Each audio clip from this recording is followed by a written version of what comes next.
এই বার্তাটা আজকে সকলের কাছে যেন পৌঁছে যায় যে আমরা মঙ্গলবার অর্থাৎ কালকে সামনের দিনে সকলে মিলে মিলিত হবার চেষ্টা করব কালনা থানার কাছাকাছি, এবং কালনা থানাতেই আমরা একটা মাস পিটিশন জমা করব, যেখানে 4টে চ্যানেলের উপর মানে 4 জনের উপর আমরা এই কাজটা করতে চলেছি। সেটা হচ্ছে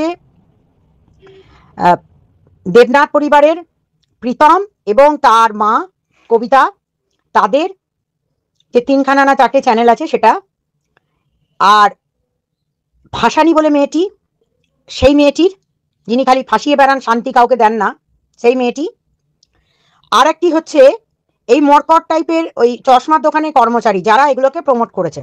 এই 4 জনের বিরুদ্ধে আমরা কালকে মাস পিটিশন জমা করব থানায়, প্লাস ইন্ডিভিজুয়ালি আপনারা এফআইআর করবেন। সমস্ত ফরম্যাট আমাদের কাছে থাকবে, সমস্ত নিয়ে থানা কাল রিসিভ করবে, এবং রিসিভ করার পর যতগুলো এফআইআর হবার উইথ এভিডেন্সটা আমরা রেখে দিয়েছি। সমস্ত এভিডেন্স আমাদের কাছে রয়েছে। যদি আপনাদের 91 কমপ্লাই করতে হয় কালকেই আমরা করিয়ে দেব। আমাদের কাছে সমস্ত এভিডেন্স নিয়ে আমরা কালকে হাজির হচ্ছি কালনা থানার সামনে বেলা 12টায়। সকলকে অনুরোধ, যদি ইচ্ছা থাকে তবেই আসবেন, অনিচ্ছা নিয়ে আসবেন না।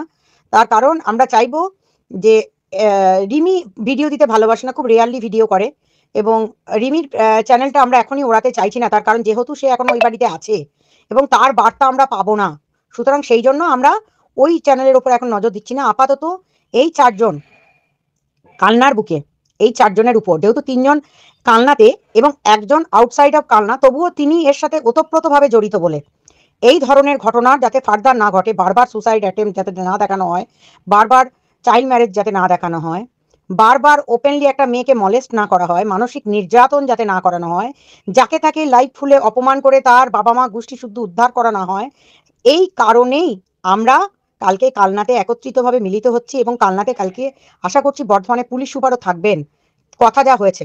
তো সমস্ত বিষয় তারা দেখছেন এবং সেই বিষয়ে আমাদের কাজ শুরু হবে।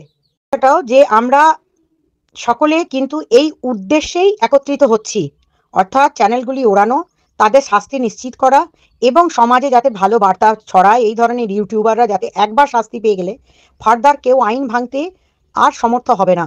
সুতরাং সকলের কাছে আমার হাত জোর করে অনুরোধ, আপনারা আসবেন, স্ব ইচ্ছায় আসবেন, আপনাদের কোনো চাপ সৃষ্টি করা হবে না। নিজেরা যদি চান, যারা আমাকে ফোন করছেন ঘন ঘন তাদেরকেও বলছি, আমাকে ফোন না করে আপনারা সকলে মিলিত হন, মিলিত হয়ে কাল 12টায় কালনায় আপনাদের সাথে আমার দেখা হচ্ছে।